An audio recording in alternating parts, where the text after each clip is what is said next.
L'autodiscipline commence par la maîtrise de vos pensées. Si vous ne contrôlez pas ce que vous pensez, vous ne pouvez pas contrôler ce que vous faites. Dans le monde moderne, la discipline est devenue une qualité rare. Malgré les avancées technologiques et les commodités, le manque d'autodiscipline persiste.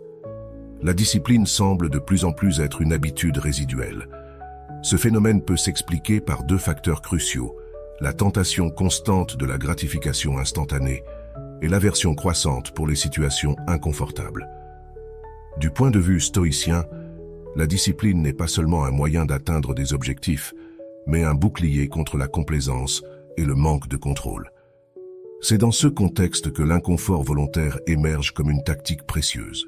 Dans cette vidéo, nous allons explorer les racines du défi contemporain autour de la discipline. Nous allons découvrir un des principes stoïciens qui offre une réponse à cette problématique et adopter l'inconfort volontaire comme stratégie pour cultiver l'autodiscipline. Au-delà d'éviter l'inconfort, nous apprendrons à l'utiliser comme un véhicule vers la résilience et la croissance personnelle. Accompagnez-moi dans ce voyage pendant que nous démystifions et découvrons comment l'inconfort peut devenir un allié sur notre chemin vers l'excellence personnelle. Avant de commencer, je vous serais reconnaissant de mettre un j'aime à la vidéo, car cela m'aide à faire connaître cette philosophie à un plus grand nombre de personnes. Si vous ne voulez rater aucune vidéo, abonnez-vous et activez la cloche. Nous vivons dans une époque caractérisée par l'abondance d'options et la gratification instantanée. Cependant, cet avantage apparent comporte son propre ensemble de défis, le manque de discipline étant l'un des plus marquants. Dans un monde saturé de distractions, depuis les notifications interminables sur nos appareils jusqu'aux tentations hédonistes qui croisent notre chemin, la discipline devient essentielle pour naviguer avec succès dans la complexité de la vie moderne. La discipline n'implique pas seulement la capacité d'accomplir des tâches routinières, mais agit aussi comme un phare qui guide nos actions vers des objectifs plus significatifs. Dans une société où la gratification instantanée éclipse souvent la persévérance à long terme, la discipline se présente comme l'antidote nécessaire pour éviter de tomber dans le piège de la complaisance. À un niveau plus profond, la discipline est le reflet de notre engagement envers nous-mêmes et nos objectifs. Son absence ne limite pas seulement notre potentiel, mais nous rend également vulnérables aux fluctuations de la vie. C'est là que les principes stoïciens deviennent inestimables. Ils nous enseignent que la discipline n'est pas simplement une série de règles rigides, mais une attitude résiliente face aux adversités inévitables. Dans ce contexte, l'inconfort volontaire se présente comme un chemin vers la discipline. En embrassant consciemment des situations inconfortables, nous développons la capacité de résister, de nous adapter et de persister. Cette approche ne renforce pas seulement notre volonté, mais nous place aussi sur la voie de l'autoréalisation et de la maîtrise personnelle. Nous savons déjà pourquoi la discipline est si importante dans nos vies. Mais qu'est-ce que l'inconfort volontaire? L'inconfort volontaire est, comme son nom l'indique, c'est nous soumettre volontairement à des situations qui nous gênent.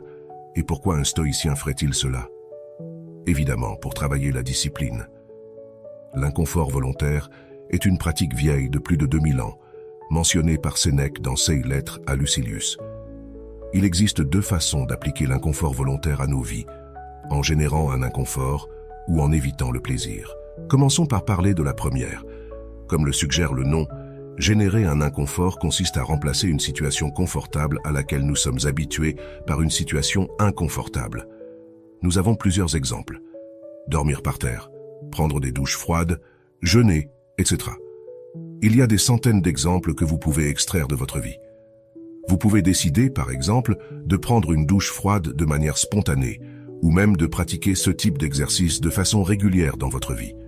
C'est à vous de décider comment appliquer cette pratique stoïcienne. Vous décidez du niveau d'inconfort et de la durée pendant laquelle vous souhaitez expérimenter cette situation. Mais le plus important, et la clé de tout cela, est qu'une fois que vous avez décidé à quoi vous voulez vous soumettre, vous tenez parole. Par exemple, si vous décidez de dormir une nuit par terre, ne vous réveillez pas au milieu de la nuit pour aller au lit. Cela ne sert à rien si nous agissons ainsi, car nous nous trompons nous-mêmes. Nous nous habituons à pouvoir résoudre les situations inconfortables à notre guise, et dans la vie, cela ne se passe pas ainsi. C'est pourquoi il est important d'être réaliste et de commencer petit à petit. Ne vous fixez pas des objectifs énormes que vous ne pourrez pas atteindre. Commencez petit à petit et habituez-vous à la sensation d'inconfort, mais respectez toujours l'objectif. Personnellement, j'écris sur un papier l'objectif que je veux atteindre. Par exemple, je vais prendre une douche froide tous les vendredis pendant les 2 prochains mois, peu importe à quel point c'est inconfortable. Lire quotidiennement la promesse que vous vous êtes faite vous aide à rester concentré sur votre objectif. Parlons maintenant de l'évitement des plaisirs. Il peut sembler que l'évitement des plaisirs soit beaucoup plus simple que de se soumettre à des situations inconfortables, mais c'est le contraire. Éliminer une habitude qui génère de la dopamine dans notre cerveau revient à essayer de se défaire d'une addiction. Nous avons de nombreux exemples que nous pouvons appliquer pour éviter le plaisir dans le monde moderne. Par exemple, ne pas utiliser les réseaux sociaux, ne pas jouer aux jeux vidéo, ne pas consommer de contenu pour adultes, ne pas boire d'alcool, ne pas manger de sucreries ou de desserts. Vous pouvez trouver des milliers d'exemples dans votre vie, j'en suis sûr. Il est facile de surmonter les situations d'inconfort volontaire lorsque vous pouvez vous distraire avec n'importe quoi, mais c'est beaucoup plus difficile lorsque les formes de divertissement sont éliminées. Ces formes de divertissement ne sont que des distractions, qu'elles proviennent des problèmes de la vie réelle, ou qu'elles soient simplement des moyens de tuer le temps. Elles n'apportent pratiquement rien à nos vies, et pourtant, nous leur consacrons de plus en plus de temps. Identifiez quelles sont ces distractions dans votre vie. Renoncer au plaisir en éliminant les formes de divertissement modernes est peut-être la forme la plus efficace d'inconfort volontaire. La renonciation au plaisir peut également être spontanée, mais la meilleure façon de l'aborder serait de s'engager pendant un certain nombre de jours. Par exemple, 3 jours sans aucun type de divertissement moderne. Comme pour générer des situations inconfortables, il est plus facile de le respecter si vous écrivez les règles avant de commencer. Par exemple, ne pas entrer sur aucun réseau social ni plateforme de streaming pendant 3 jours. Vous pouvez également combiner la renonciation au plaisir et générer des situations inconfortables si vous souhaitez porter cette pratique de discipline à un niveau supérieur. Nous avons déjà parlé de l'importance de la discipline et de la manière de l'entraîner en utilisant l'inconfort volontaire. Mais quels bénéfices puis-je expérimenter dans ma vie si j'applique cette pratique régulièrement? Personnellement, j'ai expérimenté 5 bénéfices. 1. Amélioration de la discipline. Évidemment, le premier d'entre eux est l'amélioration de votre discipline. Finalement, l'objectif de cette pratique est de réaliser cela. Comme je le commente dans d'autres vidéos de ma chaîne, la discipline s'entraîne comme un muscle en l'utilisant et en appliquant du stress. Par conséquent, la discipline se construit en prenant des décisions de manière répétée. C'est précisément ainsi que l'inconfort volontaire construit la discipline. Lorsque vous êtes confronté à la décision de prendre une douche froide inconfortable ou une douche chaude agréable, il n'est pas facile de renoncer au confortable pour l'inconfortable. En choisissant l'inconfort, votre discipline se renforce et la prochaine fois que vous devrez choisir entre le confortable et l'inconfortable, il vous sera plus facile d'opter pour le second. Et pourquoi est-il important de pouvoir choisir? Parce que tout, ce qui est bon dans la vie a un coût, et ce coût est généralement le travail acharné. En fait, la plupart des bonnes choses de la vie nécessitent la capacité de choisir la gratification différée plutôt que l'instantanée. La gratification différée est quelque chose comme faire de l'exercice tous les jours pour rester en forme. Cela demande de la discipline, beaucoup de travail acharné, et les fruits ne sont pas récoltés immédiatement, mais à long terme, cela en vaut la peine. La gratification instantanée serait de rester sur le canapé et de savourer une sucrerie. Cela ne demande aucune discipline et vous récompense immédiatement, mais cela n'améliore en rien votre vie et ne vaut jamais la peine à long terme. La qualité de vie d'une personne dépend, en fin de compte, de la fréquence à laquelle vous êtes capable de choisir la gratification différée plutôt que l'instantanée. Plus vous avez de discipline, plus cela vous sera facile. 2. Renforcement de la confiance. La véritable confiance vient de l'intérieur, plus précisément de l'estime de soi. Plus vous avez d'estime de soi, plus vous vous sentirez sûr de vous. En supportant volontairement l'inconfort, non seulement vous augmentez votre discipline, mais vous renforcez également votre estime de soi.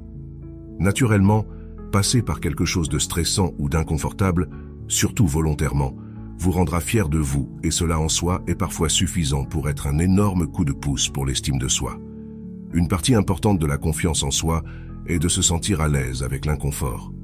L'inconfort volontaire fait précisément cela. Il élargit et étend votre zone de confort afin que vous soyez plus habitué à vous sentir inconfortable. Comme la discipline, la confiance est également une partie importante de la vie nécessaire pour accomplir certaines choses, que ce soit pour parler en public, demander une augmentation de salaire ou approcher la personne qui vous plaît. Avoir confiance en soi est souvent la barrière d'entrée à de nombreuses choses. 3. Plus grande résilience. La résilience est également une qualité importante dans la vie. Tout le monde a des hauts et des bas. Avoir de la résilience rend les hauts et les bas beaucoup plus faciles à supporter. L'inconfort volontaire vous fera réaliser que, bien que ce soit inconfortable, ce n'est en aucun cas terrible. Vous vous rendrez compte que, même si vous subissez un revers économique, vous serez bien parce que vous avez déjà fait l'expérience de dormir par terre, de prendre des douches froides et de manger seulement le strict minimum. De plus, l'inconfort volontaire augmente également votre résilience mentale, car il vous entraîne à vous sentir à l'aise en dehors de votre zone de confort. L'inconfort volontaire est également quelque chose de stressant à supporter, ce qui augmente votre tolérance au stress. Pour utiliser une analogie, les vaccins fonctionnent en exposant la personne à une infime quantité du virus afin que le système immunitaire apprenne à le gérer et à s'habituer à le tuer. Par conséquent, l'inconfort volontaire est une sorte de vaccin contre le stress. En vous soumettant à une petite quantité de stress, votre corps apprend à mieux le gérer. 4. Découverte de soi. En vous soumettant volontairement à l'inconfort, vous apprenez plus sur vous-même et sur la manière dont vous gérez ces difficultés. En d'autres termes, vous apprenez de quoi vous êtes fait. Avec cela à l'esprit, vous pouvez penser à vos points faibles nouvellement découverts et à la manière de les améliorer. La vérité peut être difficile à avaler, mais il n'y a rien de mal à en apprendre plus sur soi-même. Par exemple, si vous découvrez qu'il vous est extrêmement difficile de ne pas vérifier combien de « j'aime » vous avez obtenu sur les réseaux sociaux, cela pourrait être un signe que vous recherchez une validation sur les réseaux sociaux. Une fois que vous savez que ces problèmes existent, vous pouvez chercher une solution. 5. Gratitude. Souvent dans la vie, il est difficile d'être reconnaissant pour des choses qui ne vous manquent pas. C'est là que l'inconfort volontaire peut aider. Lorsque vous prenez des douches froides et dormez par terre, vous penserez à quel point l'eau chaude et un matelas moelleux vous manquent. Et une fois que vous retournerez à votre style de vie confortable, vous ressentirez une nouvelle appréciation pour les choses simples de la vie. Ce sentiment de gratitude peut contribuer de manière significative à votre bonheur dans la vie. Beaucoup de fois, nous ne réalisons pas à quel point nous sommes chanceux jusqu'à ce que nous devions vivre une situation inconfortable. Avez-vous déjà essayé l'inconfort volontaire? Cette pratique stoïcienne vous a-t-elle aidé à améliorer votre vie et votre discipline? J'attends votre réponse dans les commentaires. J'espère que tout ce qui est mentionné dans cette vidéo vous aidera non seulement à entraîner votre discipline et à atteindre vos objectifs, mais aussi à améliorer votre vie dans de nombreux autres aspects, comme la gratitude, la résilience ou la découverte de vos limites. Je vous laisse ici 2 vidéos que vous allez sûrement aimer. À la prochaine.